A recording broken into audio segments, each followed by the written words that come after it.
Praise the lord. యేసు క్రీస్తు వారి పరిశుద్ధమైన నామంలో మీ అందరికీ వందనాలు, శుభాలు తెలియపరుస్తూ ఉన్నానండి. యెషయా గ్రంథం 40వ అధ్యాయం 31వ వచనం. యెహోవా కొరకు ఎదురు చూచువారు నూతన బలము పొందుదురు, వారు పక్షిరాజు వలె రెక్కలు చాపి పైకి ఎగురుదురు, అలయక పరిగెత్తుదురు, సొమ్మసిల్లక నడిచిపోవుదురు అని దేవుని వాక్యం సెలవిస్తుందండి. దేవుడు ఎంత నమ్మదగిన దేవుడు అంటే మనము దేవుని కోసం పరిగెత్తే బిడలుగా ఉండాలండి.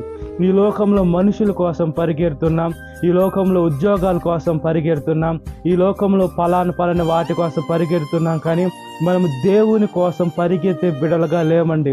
మన జీవితాలు యేసుక్రీస్తు వారికి సమర్పించుకునే బిడలుగా ఉండాలి.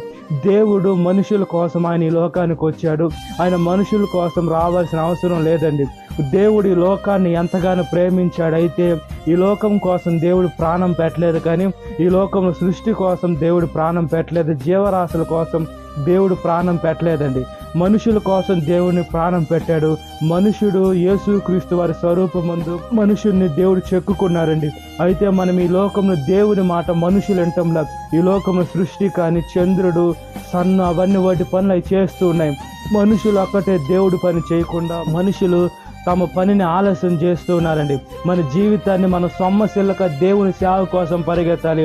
కొంతమందిని మనం చూసుకున్నప్పుడు ఆదివారం ఏదో ఒక పనులు భారం పెట్టుకొని ఆలయానికి రాకుండా తమ టైంని వేస్ట్ చేసుకుంటూ ఉన్నారండి.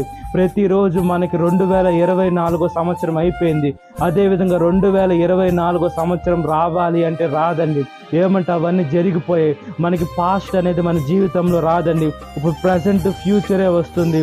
దేవుడు ఆయన ఎప్పటికైనా నిజమైన దేవుడు. దేవుడు ఆయన ఎప్పటికీ శాశ్వతంగా ఉండేటువంటి దేవుడు అండి. మనం దేవుని కోసం పరిగెత్తకుండా ఇప్పట్లో అంతలో కనబడి అంతలో మాయమైపోయే ఆవిరి మనుషుల వైపు మనం పరిగెత్తకుండా మనం ఆయన బిడలుగా ఈ లోకంలో బ్రతుకున్నట్లుగా ప్రార్థన.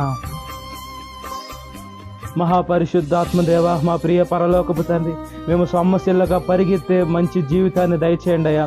యేసే మేము మీ కోసం పరిగెత్తాలి, మీ సేవ కోసం పరిగెత్తాలయ్యా. ఈ లోకంలో ఆస్తుల కోసము, మనుషుల కోసము, ఈ లోకంలో అందచందాల కోసం పరిగెత్తకుండా మా జీవితాన్ని యేసే మీ పాదాల ముందు పెడుతున్నామయ్యా. మీ వాక్యము మా పాదముకు దీపమై ఉంటుందయ్యా, మా త్రోవకు వెలుగై ఉంటుంది. ఒకసారి జ్ఞాపకం చేసుకోండి.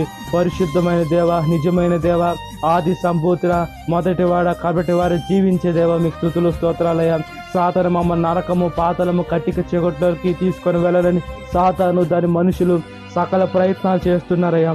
సాతానికి ఓటమిని దయచేయండి. మీ కృపలో మేము ఆశీర్వదింపబడే మంచి మనసును దయచేయమని అడుగుచున్నానయ్యా. మీ సేవలో మేము ముందుకు కొనసాగల సమస్యలుగా పరిగెత్తి అనేక ఆత్మను రక్షించి వేసే ఎండిన జీవితాల్లోకి చిగురింపచేసే వేసే మీ సేవను మాకు దయచేయండి. బీడు భూములు దున్నే సేవను మాకు దయచేయమని ప్రాధాయపడుతున్నాం. సాతాను శోధన ప్రతి ఒక్క బిడ్డను విడుదల దయచేయండి. ఈ వాక్యం వింటున్న ప్రతి ఒక్క బిడ్డని పేరు పేరు జ్ఞాపకం చేసుకోండి. ఈ దినకాలపు దీవెన నింపమని నజరేయుడైన యేసుక్రీస్తు వారి పరిశుద్ధమైన నామంలో మిక్కిలి వినం తడుచున్నాను మా పరలోకపు తండ్రి. Amen. Praise the Lord. God bless you. Have a great